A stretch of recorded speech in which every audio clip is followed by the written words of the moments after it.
What's up, everybody? Welcome back to another episode of Havlicek Stole the Pod. I'm Daniel Donabedian, and today I'm joined by two Quins. Yes, Dr. Justin Quinn, as always, and Sam Quinn from CBS. How are you guys doing today? I'm good. I didn't realize there was a doctor in the house. I'm suddenly the lesser Quinn on this three-man pod. I mean, it's an anthropology, and you know what I do for a living, so you might actually be the smarter Quinn, if anything else. Well, anthropology feels appropriate for the Celtics. I got into it with some Celtics fans on Twitter, I think a day or two ago, because somebody was harping about the Lakers counting the Minneapolis titles, and I kind of went like, well, you guys count these titles from an 8-man NBA in like 1957, so anthropology feels a little appropriate. Not even that. Like, they count. So if you want to get upset about franchises moving and counting the titles, technically speaking, and this is in a strictly technical sense, the team that won the majority of the titles for the city of Boston is now the Los Angeles Clippers. So yeah, the Braves. Oh, because of the ownership swap. Yep. Yeah, was it John Y. Brown? I can't remember who the other one was. John Y. Brown and Irvin. Well, like I've been thinking yesterday, I kind of came to this conclusion. I almost don't like total championship counts because it pretends that the NBA has stayed the same across the entire 80-something year history. Like the shot clock era and the non-shot clock era by itself is not like right chasm. Yeah. So my theory here would be like, this is just broad. Anything before the merger is kind of in one bucket. Then you have anything from the merger up until the hand checking rule changes. That's like 25, 30 years. That's Magic, Bird, Jordan, for the most part, Kobe and Shaq at the end. Then anything from 04 when the hand checking rule changes up through the introduction of the aprons should be its own era. And then the aprons after that are their own era on top of that. So I kind of feel like we've had at least 4 pretty distinct eras. And I don't know that like we should really as fans be harping on titles that were won in one era. They don't really apply to the next. I mean, this is why we have you on. Yeah, Mike Zarin probably fueled the fire a little. I remember during the parade, he had a 18 greater than 11 shirt on. So he's also adding to it. And he's an executive. So championship parades are the best, aren't they? We always marketing somebody does something. I remember, was it Michael Malone? Who somebody called him the Lakers daddy during the Nuggets parade. Yeah, I feel like every parade we get some measure of controversy. And I'm here for that because like you're never going to be more invulnerable than the moment after you've won the title. So that's when you should be like putting some beef on the grill. Yeah, I remember the Warriors too. I think it was either Joe Lacob or Bob Myers kind of took a slight shot at Curry being more important than KD. And that kind of slowly snowballed into a big issue that we're all familiar with now. So speaking of which, are you guys familiar with the greatest championship parade moment of all time, which was Steve Kerr's quote in 1997? I thought it was going to be Sam Hauser puking and then throwing the beer to the audience. That's got to be it. That's in the top 5 as well. So 1997, Steve Kerr makes the championship winning shot, Game 6 against the Jazz for the Bulls. So they give him the mic and he gives a speech and he's setting the scene for us as how that moment happened. And he goes, so Phil calls the timeout and he draws up a play for Michael. And Michael turns to the team and goes, you know, guys, I'm not really that comfortable in situations like this. I think we should give the ball to Steve. Oh, yeah. And I took the ball and I made the shot and that's how it happened. Yeah, I think that was in Last Dance, right? Now I remember that. That's the greatest championship moment I ever remember. That's just a flawless delivery. Great idea. And you know what, Steve Kerr, like you've gone on to win several more. I'd kind of like to see you top that. Like if you win another one with the Warriors, could you talk about how unimportant Steph was? Yeah, I mean, speaking of championship moments, the Celtics aren't too far removed from one in 2024. And obviously this season, they weren't really thinking of that. Or at least fans weren't. But the way they've been playing, I don't know, that some people might have gotten their hopes up.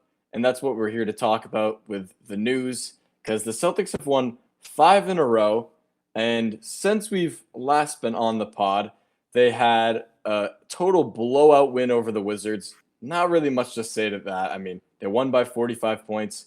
biggest margin of victory in the NBA. The Wizards were season. resting people. Just think about that. Yeah, Sarr didn't play. Jaylen Brown missed his first game of the year, which was good. Like, he needed to rest. And what other game to do it than against the Wizards? That was just a blowout.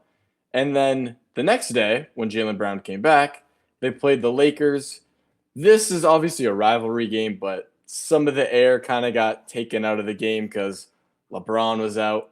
Even Marcus Smart was out. Luka was having a kid in Slovenia, I think. So they were all out. And the Celtics took care of business, won by 21, made the home fans happy. I mean, beating the Lakers still is what the Celtics want as to do. evidenced Yeah, by how we started. Yeah.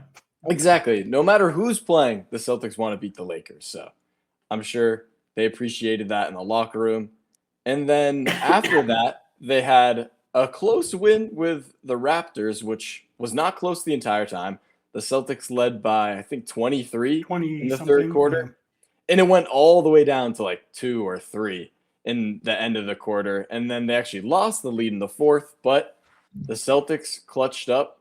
Derek White hit some big shots. Jaylen Brown continued to play well. They've just once again kind of overcame their expectations coming into the season.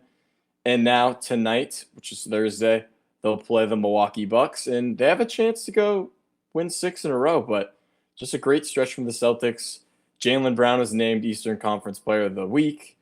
Tatum posted something that said soon, maybe alluding to potential comeback, but the vibes are Definitely pretty not high in future, Boston. no.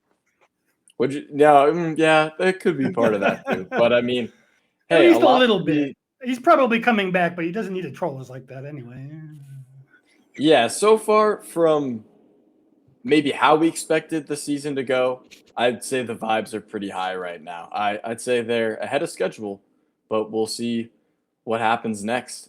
I'm ready to head to the Steel unless you guys have any other thoughts on the Celtics' recent winning ways. No, not off the top of my head. I mean, it's been a weaker than the names of the team schedule. I mean, we're talking about like the Bucks, and the Bucks don't have Giannis, and we didn't have, as you mentioned, most of the star players on the Lakers.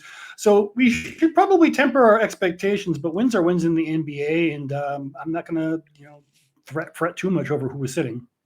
Yeah, I think, look, if you just look at who they were beating, who they were playing, all of that, it feels, when you watch it, it feels a little different. It feels to me like a team that's like really finding itself in ways that are going to carry over. And we'll talk about some of the bigger picture stuff. This is not, when Toronto ironically was winning earlier in the season, it felt pretty dubious to me. It felt like a team beating up weak competition, feasting in transition, unsustainable shooting in some ways. The Celtics to me feel like a team that are actually finding an identity that's independent from what they've been in the past few years, that is more specific to this group.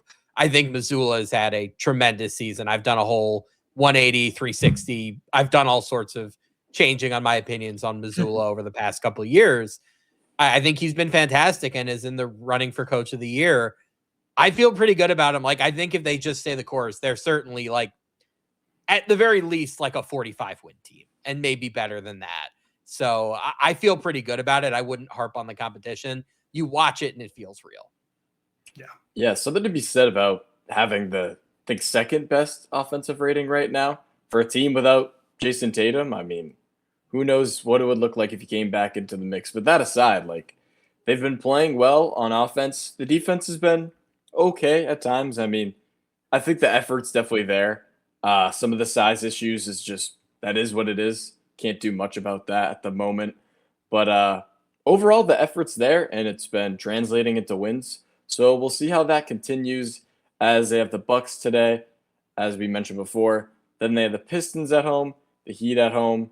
Then they travel to play the Raptors. And then they split a home and road game with the Pacers. And that's kind of when the season starts to get a little easier in terms of the schedule. Because the Celtics have had it decently tough to start. I feel like it's been more of a front-loaded schedule.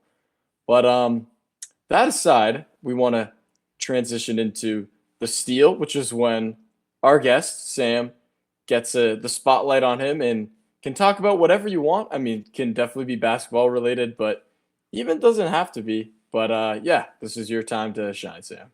Yeah, it's basketball related. It's not inherently Celtics related, but I think it relates to all 30 teams. It's more of a media complaint. A couple days ago, I saw one of the aggregator accounts sharing from, let's say, an insider who I personally wouldn't aggregate. I'm not going to name names, but shared teams around the league are actively monitoring Darius Garland's situation in Cleveland.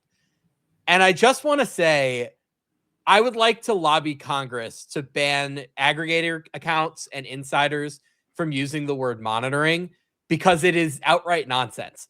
All 30 teams are monitoring all 450 active roster spots in the NBA at any given time. That's what they do. You understand this is their full-time job, right?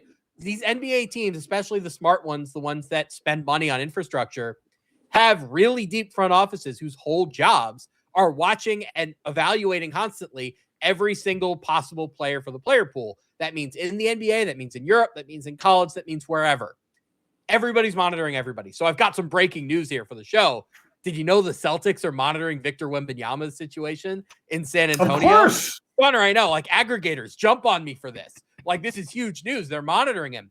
So I decided I wanted to go through some common insidery phrases and we could talk about what they actually mean when they're real, et cetera, et cetera. Again, I'm trying not to put anybody specific on blast, but there is a whole other conversation to be had about the insidious relationship between fake insiders and aggregators.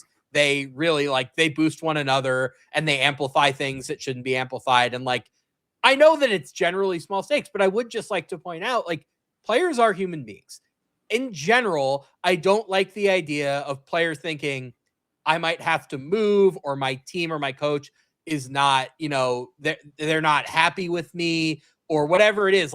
This is real life for them. I understand real rumors there's nothing that's unavoidable. It's part of the league. Fake stuff getting to players and bugging them, that does kind of disturb me, which is why I do have an issue with some of the fake stuff that makes it out there. So I'm just going to go through some common terminology. We can talk about what we think it means. Monitoring is nothing. Everybody's monitoring everybody. The Warriors are particularly notorious for this. The Warriors have monitored every player in the NBA. Giannis for years, Anthony Davis for years. I know they're both available now. They weren't when this started in 2018 or whenever it was. Have had internal discussions about. That's when an issue has risen to that is something a little bit more legitimate. This is an idea that's getting tossed around the organization. Multiple teams have expressed interest. That means an agent or a GM is trying to drum up interest. That is not real most of the time. If it's real, we know who those teams are. Are weighing offers from multiple teams. That means multiple teams have expressed interest, but the offers are bad and they're waiting for somebody to increase them. Are in advanced talks for. That means the trade is done on the GM level. They have agreed to it, but they have to confer with their owners, which is not always the easiest thing, and agents to make sure that nobody's going to mess things up. If there needs to be an extension, if there needs to be clarification about a role, whatever it is, that means the GMs have done their part and it has gone up to the next level. So how do we feel about this? Are there any other terms that you guys want to discuss? I just feel like fans should have some level of understanding and literacy with this stuff because there is so much fake nonsense out there. So I have personally had an issue with the entire concept of insiders. It's reporting. If you are reporting, you are not doing PR work. And if you are doing PR work, then you are finding out things that we don't know and then telling us, which makes you an.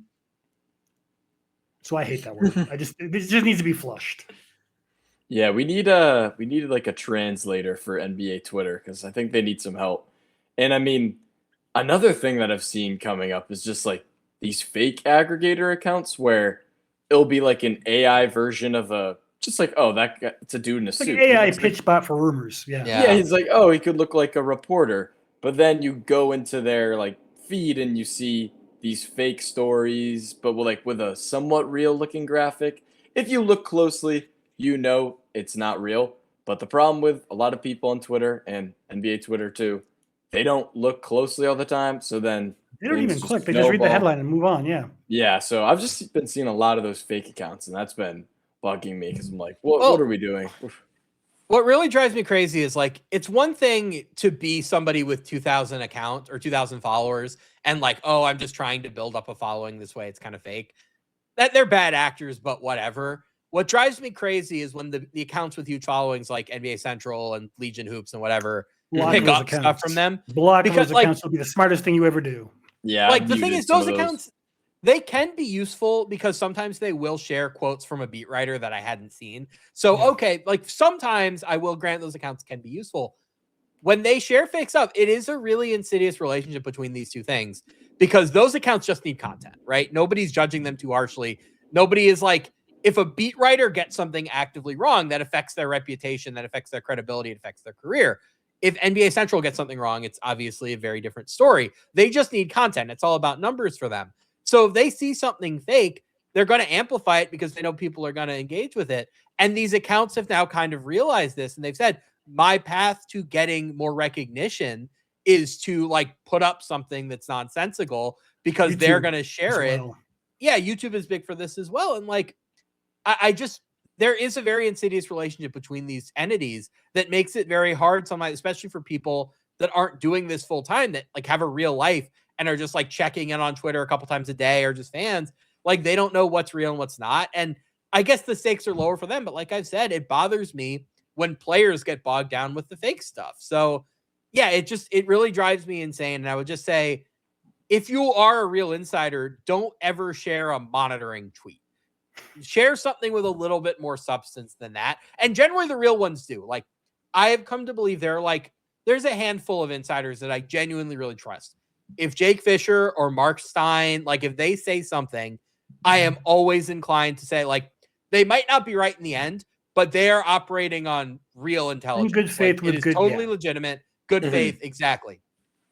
Beat writers, I tend to trust. There are obviously different teams have different amounts. The bigger market teams tend to have more. Like the Laker beat has 7 or 8 like really reliable, even deep bench. There are some teams that don't even consistently have beat writers traveling with them. So it's harder. So it might be only 1 or 2 people you can trust. Like it's a little bit tougher depending on the team, but ultimately, like if you're seeing something from somebody that you don't recognize, 9 times out of 10, it's kind of just, we're throwing something against the wall. We're going to see what sticks. Just be careful about this stuff. Be careful of what you amplify. And I need to do this too, because I've been caught on fake stuff as well for not looking as closely. Like it's insidious. And let's all be better people.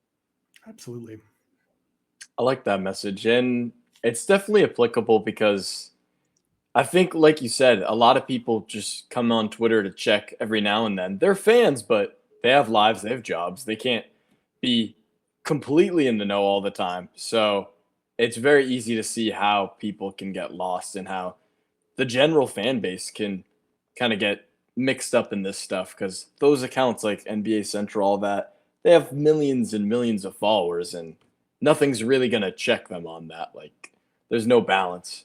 But pardon my use of the term, but it's such a good term and it's just the age that we're in, but it's the enshittification of the NBA.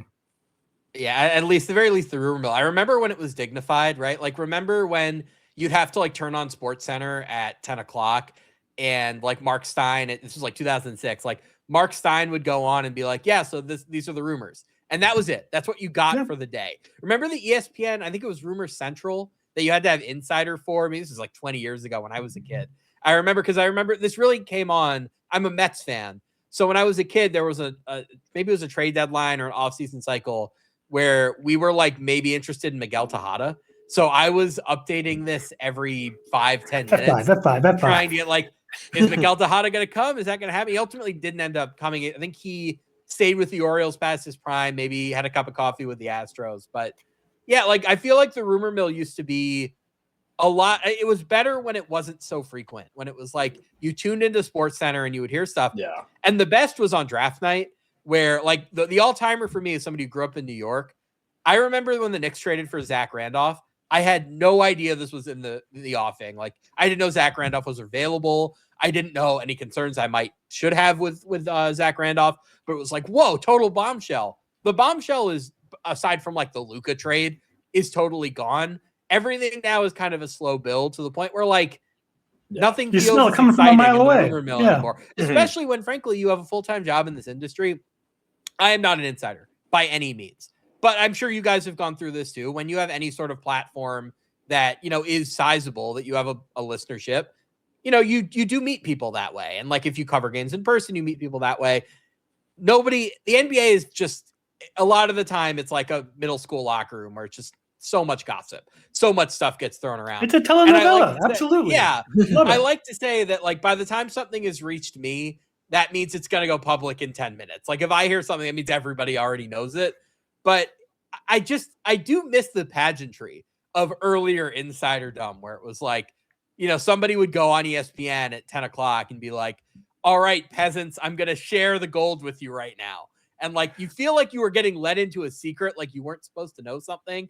Whereas now, by the time something gets out, it's like, if you've watched the games, you've kind of noticed that, like, oh, of course this guy isn't happy. Like, you can see the body language. It's all over Twitter. Like, it's just not quite as fun to be like following the NBA rumor mill anymore.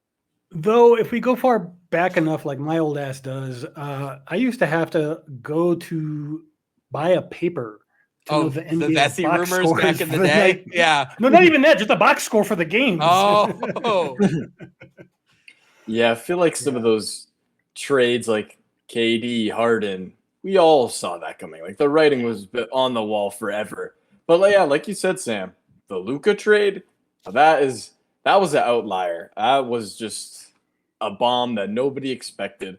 But it does kind of take some of the pizzazz out of it lately. Just how tapped in we all are and how everything's recorded and all of that.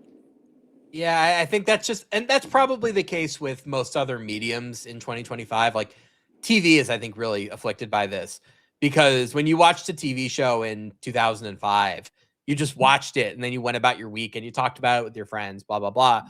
Now, I feel like you watch a TV show, you're on Reddit, and some Reddit detective has figured out every twist the season is going to take by the time the second episode is aired. And this has really ruined TV for me, to the point where I now never watch anything week to week. I have to wait until the end of the season because I don't want to get caught up in the conversation. I don't want to get caught up in spoilers. I don't want to get caught up in theories. It just takes a lot of the fun out of it. But what that means is that A, I have to actively avoid stuff, and B, I have to like stream it all in a day. I've got to take a whole day to do this. Otherwise, like, inevitably something is going to get ruined for me. So yeah, the world is less fun in 2025 than it used to be. Shocker. Yeah. Well, one thing that won't be spoiled for you is how the Celtics season is going to end. Because, I mean, if you've been paying attention to the Celtics, it's always a roller coaster in game and then out of the game, just the season at large, especially this season. I mean, who knows what's going to happen, but they're trending upwards, as we said before. And now we're going to kind of dive in a little bit more and talk about what could happen, what should happen, what's going to happen in the offseason. Because this season is a little about looking ahead. And we've talked about it, Justin and I, of how it's kind of about learning and building and hopefully building into something for when Tatum comes back. But again, that's just another variable. But we've talked about this a lot in our chat, in our Have a Check This Stole the Pod chat. And actually, your third apron co-host, Sam, Yossi, asked us if we even wanted to see Boston make the playoffs this spring. I didn't at first. Don't want to like broadcast that to Celtics fans that I wanted to see them like get the best possible draft asset they could. Mm-hmm. And I didn't want to watch the results of that, but that's what I wanted at the start of the season. Now everything's different. But yeah, it's a good question. So wondering your guys' thoughts. Yeah, it's complicated, right? Like, in the grand scheme of things, I'm just to zoom out a little bit. So many teams in the East are having the East is so weak conversation. Like, we have a chance to make the finals. I feel like if Atlanta or Orlando or a team like that just wins the weak East and gets waxed by Oklahoma City in the finals, and which, like, that's the likeliest outcome if that's how it played out. Those franchises would still look at that as one of the best seasons in their history. And it would be a run that their fans would really, really cherish. And like, it would be very, very meaningful for them. You can agree with me that that is not the case for the Celtics, right? The Celtics only measure things in terms of championships. And that raises some very, very difficult questions because, like, we can look at this very simply and fundamentally. I think last year's team with Jrue, with Porzingis, with Kornet and Horford was probably about even with the Thunder, with last year's Thunder, to be clear. Yeah. I don't know who would have won that series. I like shooting variance would have played a huge part, obviously. The Thunder, to me, did not look quite as good in the playoffs as they did in the regular season. I think Indiana would have beaten them in Game 7 if Halliburton hadn't gotten hurt. I'm not saying that definitively, but like my broad point here is last year, Celtics Thunder would have been a coin flip. The Celtics have since gotten considerably worse. That's just inevitable. That's what happened. The apron destroyed that team. The luxury tax did too. I'm sure you've talked about that in depth, and we'll probably talk about that some more here. The Thunder have gotten better, and their prospects have gotten better because that Clipper pick that we thought was going to be in the 20s is maybe going to be in the top 5 now. And they have the Clippers pick next year, which the same thing happens again. And they have all of these deep future picks. Like, I think realistically, if your goal is to win a championship in the next 2 years, you have to be very cognizant of 2 things. The first is that the Thunder truly might be a perpetual 70-win team. That's it. Like, you might be looking at having to play one of the best teams in the NBA in the finals every single year for the next 5, 6, 7 years. Like, I don't know how long that'll last, but that has to be something you consider. And you can't just say, oh, we're going to wait for the Thunder to have their down year, the year where they get hurt or the year where they lose depth because of the aprons, because the Spurs are here too. And the Spurs have Wembanyama, and they've gotten a lot of lottery luck with Dylan Harper, and Castle has been very, very good, and they have a ton of picks too. Like, this notion that you can just kind of play circumstances, it's kind of a fiction to me. Like, that's not really on the table. You could maybe win the week. Things happen, but yeah, we are looking at a team that is as well positioned in terms of depth that even if someone, unless it's SGA who like gets a high ankle sprain in the middle of the playoffs, they're probably going to be okay, and they might still be okay. Right. And like, even if something happens to Oklahoma City, like Houston is positioned so well as well, and Denver has Jokic, and like, you're not ever going to have a weak finals opponent. Whoever wins the West, unless somebody gets hurt in Game 6 of the Western Conference Finals, is going to be so good that like you can't look at winning the East as a real goal because the bar is going to get so much higher in the West. And I just look at this under such simple terms and I say the Celtics right now do not have it against those West teams. They're not good enough. Now, here's my thinking. That is all true, and I'm on board with all of it. However, because the reason why I've changed my opinion about what's happening with the Celtics is because like the absolute goal of most rational Celtics fans for this season was just find 1 or 2 guys you can add cheaply to the title core, and that'll be a success. Anything beyond that is great. It looks like they found 4 of them, not just 1 or 2 of them. Yeah, they've easily exceeded that goal. And by the way, This is just something we should also. There are a few teams in the NBA that have shown consistent success doing this. The Heat, obviously, being the biggest of them. If you're a team in the apron eras that can consistently find cheap depth, that opens all sorts of doors. One of the biggest being aggregation trades. Yep. Because if you make a 5-for-1 trade for most teams in the apron era, you're going to have 6 minimum contracts on your team and you're going to be screwed. What the Celtics have shown, like not just with this year's team, like Luke Kornet is another great example of this. They've done it several times now. You can always replace those guys. And I'm Queta especially very, very impressed by, but Jordan Walsh is a player and Minott's a player. Like there is enough depth here that like you feel good that if you're going into a playoff run with those guys, the 6th, 7th, 8th men, like you're going to be good. You're going to have guys that can really play in the playoffs for you moving forward. Do you know I don't think the top end talent is good enough. Oh, no, it's absolutely not. But you know what would make you feel better about that is experience playing in the system in the postseason.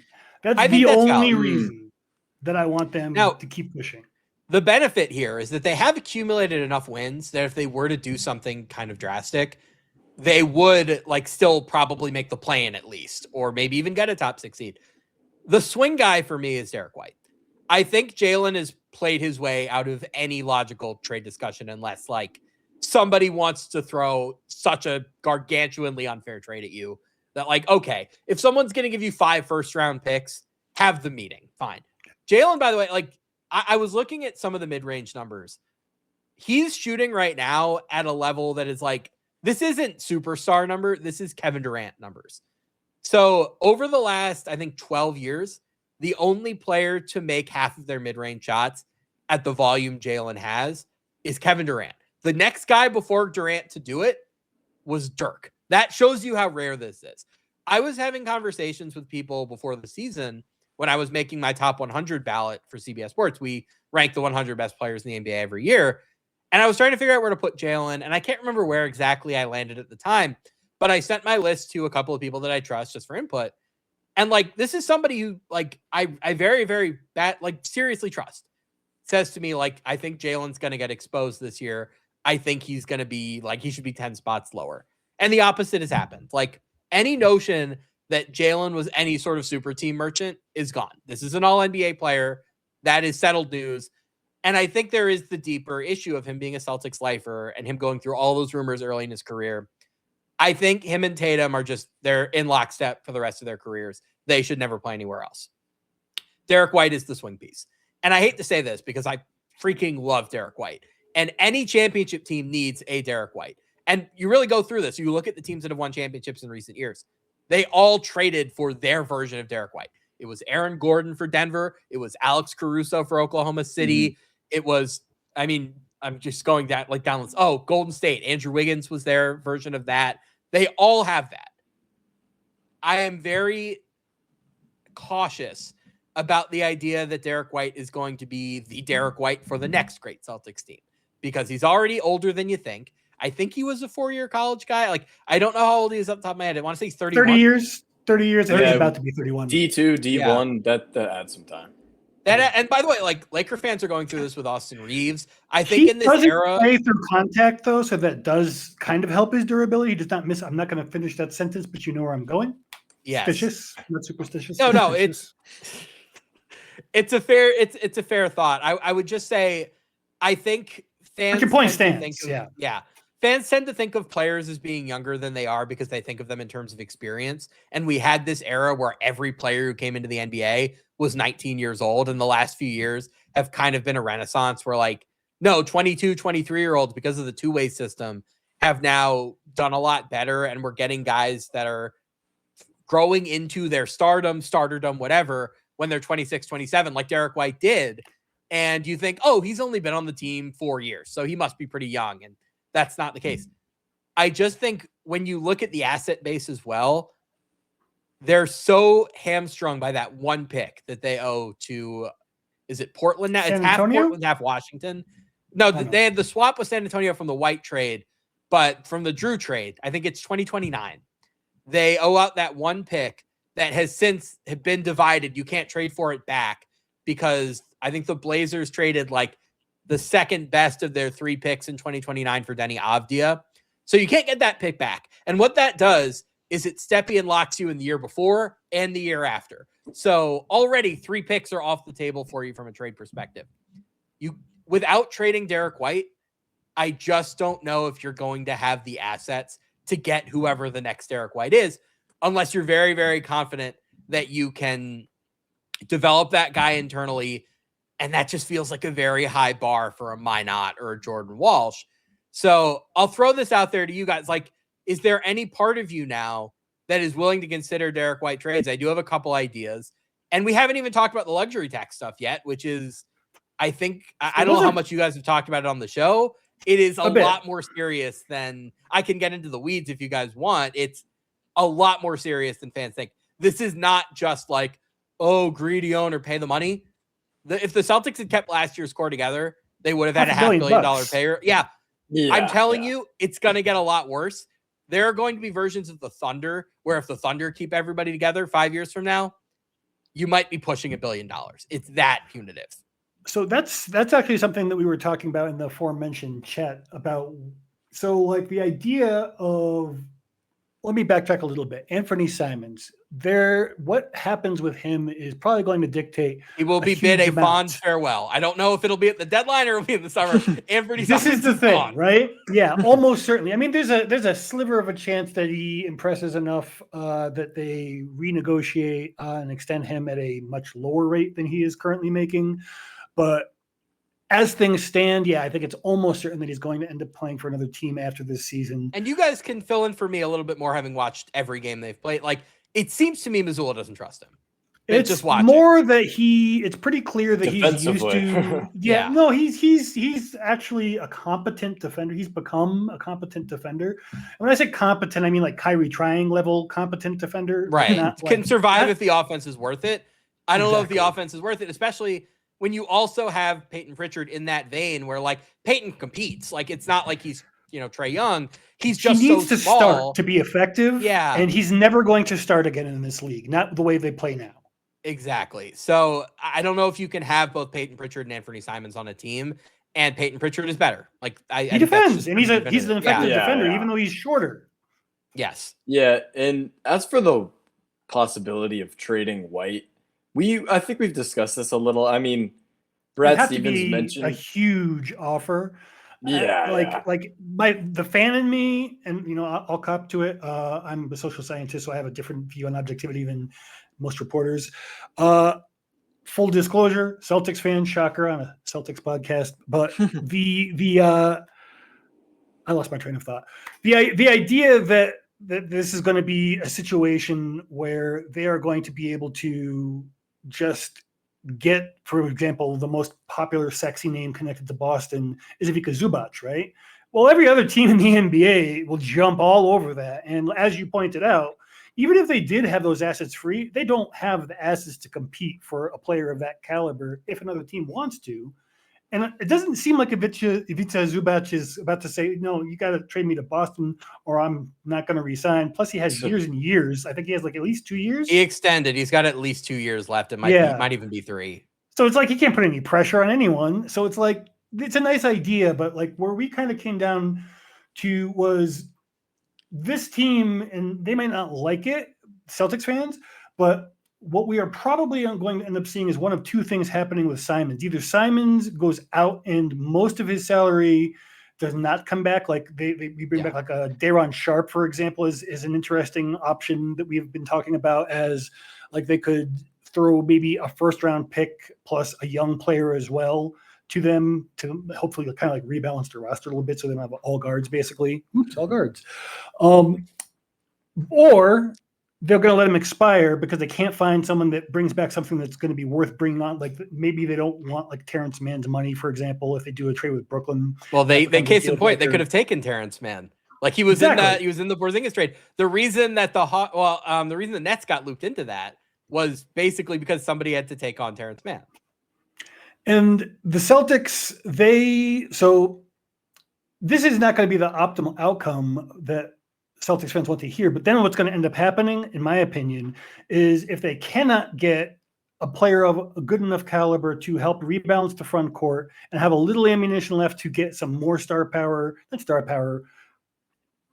good player power, good rotation player power, like a couple more real players that you'd feel confident can play in the postseason, then what's probably going to be happening is a couple more seasons of this season while they wait out the Thunder, see if anything happens, see if there's a moment to strike and go all in, develop more talent, stay cheap so they can get out of the luxury tax, which is not going to be fun.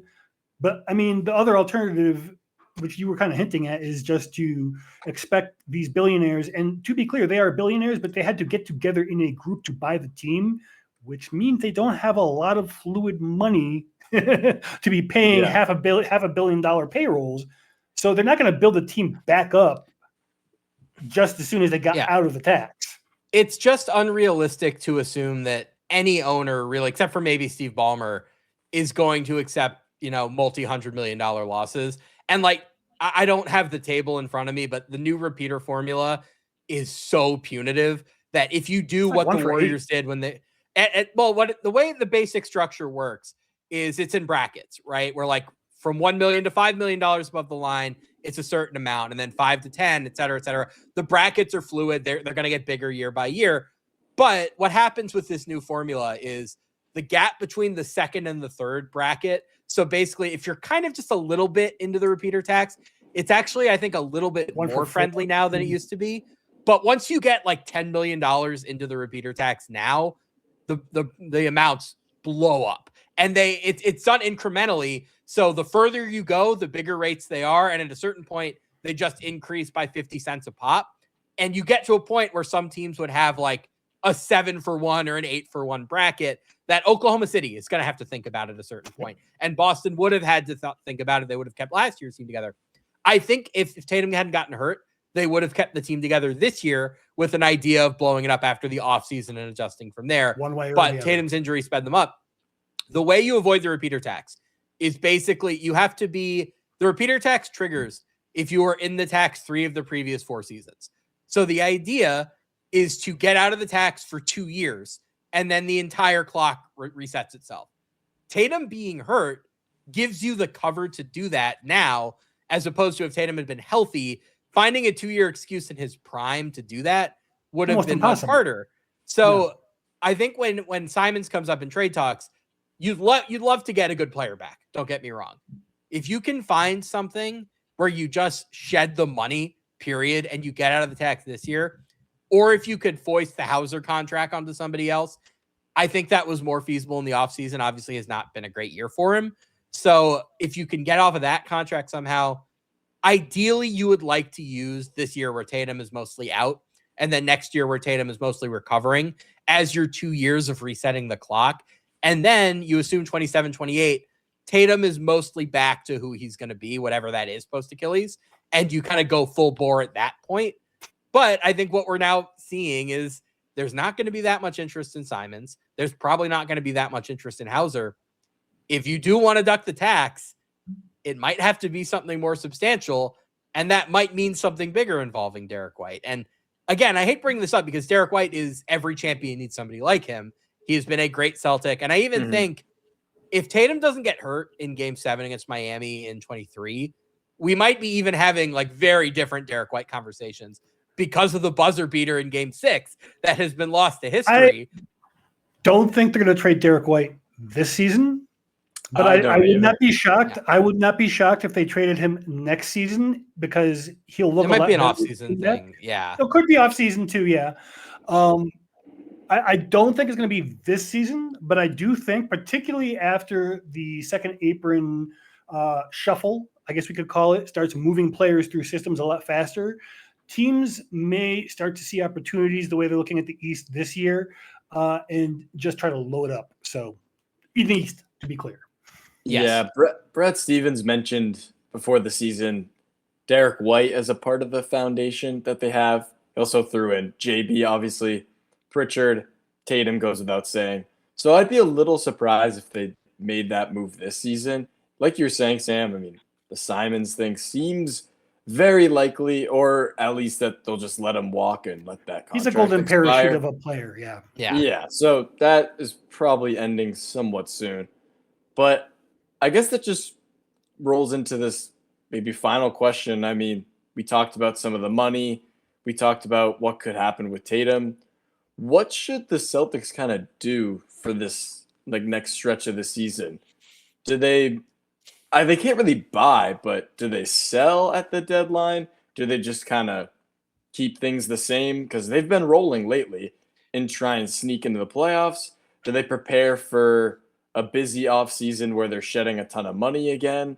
Like, what do you guys think should be the course of action for this team? Because as we've debated, talked about, it's kind of complicated with Tatum out and just all these variables in the mix. I have some trade ideas if you want to roll through them. I never come to a podcast without some fake trades. I tried to look into Miles Turner. So let me pitch my vision at center. I think the idea with Queta. So Queta, I think, has proven he's a starter level player, but I wouldn't play him 30 minutes a game. I think what you're looking at is something like what Dallas did when they made the finals in 24, where Lively and Gafford were just a 50-50 split. You have two guys that on shorter workloads can give you high-level starter production. I think in a perfect world for the Celtics, their center solution moving forward is something like that, where Queta is one of the guys, and then you have somebody who is a little bit more in the vein of Horford and Porzingis as a shooting big who can fill the other one. I know Minott has, like, the on-off numbers for Minott at center have been very good. I just think the NBA now has gotten too big for him to be really like a playoff And level. we need more That's time to fair. see if it's real too. I mean, it's real enough for the regular season, but we're talking postseason here, and it's not the same he's thing. very, very clearly at least an 82 game player. I am not willing to say anything about him as a 16 game player yet. Him and Walsh have made 45 threes combined this season. 35 of them have been wide open. So the sample is tiny, and we don't really know quite yet. Are they just like, is this a tiny sample? Is this they're getting better on wide open shots, but they can't make the harder ones in the playoffs? Are they going to get guarded? Like, these are questions that are going to get answered with time. I would be thinking of Minott more as a 4 moving forward. So I'm looking for centers who can kind of split that workload. I wonder if Vucevic is somebody that would interest them at all. Obviously, defensively, not really what they've looked for, but shooting center. And the other thing I really like about him, that dude holds the ball less than any player in the NBA. Like, the tracking data on him, it blows your mind if you look at the average seconds per touch and the average dribbles per touch. That dude catches and shoots, or he catches and passes, which I think would be very conducive to the way that Missoula likes to play offense. So could you do something with Simons in a bunch of seconds where you get him back? How far do the Bulls have to slip for that to be feasible? You also then save a bunch of money against the tax. I'm seeing some head shaking. Do you have any interest? I like seeing. So I've thought about those deals as well. Turner, I think I would have been. I was actually really in favor of, and history has borne out that at least in the period that I was thinking of him being on the Celtics when they were talking about trading Gordon Hayward for him a couple years ago. Then I think I was into it, but at this point, it looks like his game has slipped a little bit. He's getting a little bit older, and he's making a lot of money with that extension. So I'm completely out on him only because of that contract size. The money hard to get rid of. It would basically be impossible to deduct the tax next year with Turner on the books. So I understand that. I think he will be better on another team, and I think he will get traded. I don't think that he's ever going to be in a better situation than he was in Indiana, but I think he's better than he's been this year. I wouldn't judge too harshly what I've seen on the Bucks. Other idea, go for it. Just keep in mind that there is the Kristaps Porzingis trade exception, which could be a vehicle to getting some kind of talent in. Though the more that I've been looking at this conundrum, I think it's going to either be in the backcourt or even more likely a wing that they're going to be looking for. Maybe not necessarily like maybe a Terrence Mann. I'm not real crazy about that as an option, but like if they could get some draft compensation, even a little bit for something like that, that might be something that would make more sense. And then you try to use that draft compensation or just the draft compensation you already have on the books to go for a cheaper big man and then try to save some of your powder for more even trades down the road to add talent to the team. Yeah. I don't think it's going to be, let me put it another way. The only time I think we're going to get above mid-level exception-ish money for a big coming onto Boston's books this season, before the offseason anyway, would be if they fit into that Kristaps Porzingis trade exception. Mm-hmm. And even then, I'm pretty doubtful. Yeah, just with the difficulty of the second apron, like the trade exceptions if you're the Celtics, you should be planning to give up more money than you take back in. Either way, it gets kind of tricky beyond that. What about the other Chicago big man? What about Jalen Smith? I am into that. That is the level, unfortunately, for Celtics fans. Yeah, no, like those are the kinds of players. I mean, as everyone who watches the show knows, Beef Stew is my ideal candidate for something like that. I think the Pistons are not super eager to do that. Yeah, totally. Or like Santi Aldama, like if we're going to get like to the upper limits of what I think would be realistic in terms of salary, but he's probably not going anywhere either. He's young, they're rebuilding, and he's a great piece to keep going with for the Grizz. So it's going to be really hard for them to add impactful, like playoff impactful talent. I'm not trying to poo-poo like Jalen Smith, for example. I'm a big fan of his game, and I think he would do great on the Celtics as a can shoot the ball, maybe not like a sharp shooting big, but a can a little bit more like runway behind him than Minott has, for example. I think those are the kinds of players, unfortunately, Boston's going to look at, barring, and again, here's a big, huge asterisk. There may be teams that decide, all right, screw this, we're out. We are not, nope, no second apron for us. It's clear we're not going to make it. And so it becomes a fire sale. And maybe there's enough fire sales in the plural where you can kind of steal that or get in like on the Giannis trade and help use your assets to pull someone back. Yeah, the fact that there are so many stars out there is going to really shake guys loose that might otherwise not have and get guys into situations where teams don't necessarily want them. They're just matching salary. There's going to be opportunity out of that. Yeah, the good news is, I mean, Justin, I feel like all off season, even season episodes leading up to the start of the season, we were just saying center, center, center. Like they need a better center. And hey, Neemias Queta has looked pretty awesome through 25 games. So I mean, no matter what shakes out, who they trade for, who they possibly make a run at, and yeah, they need backup help, I think, at the very least. But Queta's looked capable of being an NBA starter so far. But got to preface it, it's been 24 games, so we're not also completely there yet. But the issue of Boston's leading rebounder coming back. Yeah, that's true. Yep. Just Tatum, sneaky thing he does well. But this is something I would be a little bit cautious about because I think that one of the best things, maybe even the single best thing that Jayson Tatum did was that he could functionally be a center in a lot of ways. Where like I think it was Nate Duncan who made this point that all Anthony Davis ever does is complain about defending centers. And the Celtics won a championship with ostensible small forward Jayson Tatum defending centers and not making a peep about it. I would be a little bit cautious about having him do any of the center stuff when he gets back, at least initially, because I would just, my whole concern is, let's be safe is the most important thing. So I'm very confident that Queta is at least like a 20 to 25 minute playoff center. Like I am not concerned about Queta's slot. You need somebody for the other minutes because I don't feel comfortable with Tatum playing center the rest of the time. The other need that I think has kind of, the center stuff has been so glaring that I think it's kind of also gotten lost. The Celtics like never touch the paint. I would like to find them a guard who could like get to the rim a little bit and like just maybe diversify the offense slightly. Yep. Could I interest you in Colin Sexton at all? He does have a lot of the same defensive deficiencies that Simons does. He's very available, lower cap figure.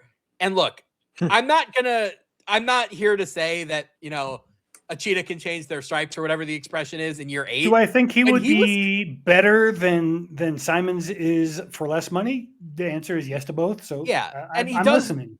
He does more of the things that I think the Celtics could need. I am convinced there is a good defensive player in there. I know that we've been through 3 teams and it's never happened. He's never been on a good enough team to like justify that kind of investment. He is the sort of guy, like when he was at Alabama, that dude was like, he was playing, literally there was a game where they had to play 3-on-5 because a bunch of guys fouled out. I remember that. Yeah. Like that dude was a freaking gamer. Like I am convinced if you put him in the right situation, you could get competent defense out of him. He has the tools, put him in a lower usage offensive role and just say like, touch the paint for us. Let's see how that affects our offense. That was one of the biggest issues against the Knicks last year, where they were just so dogmatically committed to threes that it killed them in games 1 and 2 and things spiraled from there. I would just love it if they could get a guard who could like just get to the rim a little bit. And like one of the more ambitious things that I would potentially suggest is Kobe White worth a look, especially given the way that Boston has Chicago's tailed off. Is that somebody that you maybe like put a little bit more of an investment in? And you talk about giving up, either a first round pick or maybe multiple first round picks if you can get Jalen Smith back too. Something that Brad Stevens has been very, very good at as a GM. We think of franchise defining trades as these like 3, 4, 5 first round pick trades. Brad has been probably the best GM in the NBA in his time at trading 1 first round pick for a good player and then having that player blossom under his watch, with Derek White being the absolute apex of that. And Porzingis, I think, I actually got picks for him. But like Brad has been very good at finding just a good starter on another team and saying, in Boston, he's going to be even better. So like, is there a world where you could use, Simons and a first and multiple seconds, or maybe 2 firsts, and you get back Kobe White, you get back Jalen Smith, maybe you try to duck the tax? Like, how much are you willing to pay to do that? Because I think Kobe White would be awesome in Boston. Yeah, I mean, I disagree. Whatever happens at the deadline, I think we're going to learn a lot about the direction of this team and kind of the thinking of Brad Stevens. But I guess we'll have to wait and see. But for now, the Celtics have been kind of rolling, and we'll see if that progresses tonight against Milwaukee. But I think we're just about out of time for today. But before we end, just want to ask, Sam, where can we find your stuff? CBS Sports, I publish a lot there. I haven't written about the Celtics, but I know that Brad Botkin for us did a big Celtics story recently. I know Jack Maloney writes about the Celtics with some degree of frequency. So we have Celtic stuff there. All my NBA stuff goes up there. And then Third Apron podcast with me and Yossi Goslin. We have not, I don't think, done anything too deep on the Celtics, but we should because they've become this very interesting team. So look out for that. Listen to Third Apron, read CBS Sports, Sam Quinn CBS on Twitter. And yeah, I think that's everywhere. What about you, Justin? Oh, you already found me. You heard me. Come on. I'm terrible at this, aren't I? Celtics Wire. You've heard of it, I think. Maybe. Pretty much the same for me. Celtics Wire. Also, right here, have a check to Stole the Pod. And you can find me at DanielD1214 on Twitter. That's where I'm going to be doing most of my reporting on the team because there's been a lot to talk about, and the Celtics will be back at home a little more in the coming weeks. They've actually been gone for a while now. But that's so weird. I know that the Cup stuff has been weird for their schedule. But regardless, as always, we're going to wrap up how we always do with something to remember or something to forget. And just for an example, Sam, because I'm not sure if you know or not, but that's just can be anything, honestly. Like, remember what you had to eat for breakfast. Forget. Hopefully better, unless it was an amazing breakfast. But yeah. It could be anything. Forget something about any NBA team. This can be about anything, but just something to wrap up the episode with. I've got a Boston-centric idea here. You got one? Okay. Yes. Okay. So I am a big – I don't follow baseball very closely anymore, but I loved baseball in the 90s and 2000s when I was growing up. And I've just gone down a YouTube rabbit hole lately of, baseball from the 2000s. And the 2004 Red Sox with the Netflix documentary and just like the anniversary was last year. Like they've just kind of been more in my orbit for the last year or so. And I had totally forgotten. I think when we think of the 2004 Red Sox, we only think of the Yankees comeback and we forget that they played a World Series afterward. I just want to remind Red Sox fans, go back and watch the highlights of Game 1 of the 2004 World Series sometime. I had totally forgotten what a bonkers game that was. So just for those who don't remember, Red Sox, they just beat the Yankees. They have all the momentum in the world.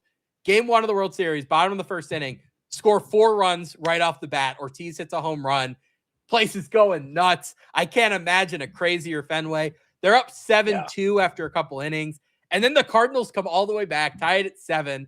Red Sox score 2. Cardinals score 2. Red Sox score 2 more. It's an 11-9 win. I'm just imagining the whiplash of that after the Yankees series and like giving up that 5-run lead and feeling like, oh my God, are we still cursed? No, Poppy's got us. Like, I feel like we too often forget the 2004 World Series ever happened because the Yankee series was so crazy.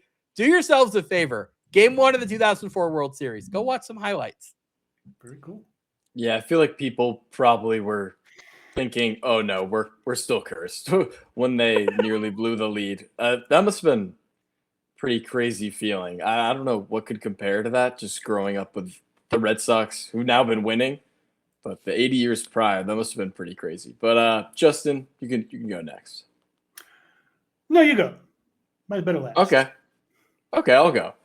Something to remember was that today I just had an interview with NBA legend and Celtics legend in some ways, Blake Griffin, which was pretty great. So be on the lookout for that. We talked about Tatum because he obviously dealt with some injury issues, and he actually said he's been texting Tatum, which I didn't really expect, but they're still in contact for being teammates for 1 year. We talked about the Chris Paul stuff. I had to ask about that because that's just wild. And Joe Mazzulla, Payton Pritchard. We talked about all things Celtics, but yeah, keep an eye out for that. Blake's a great interview. I'm sure that's going to be good.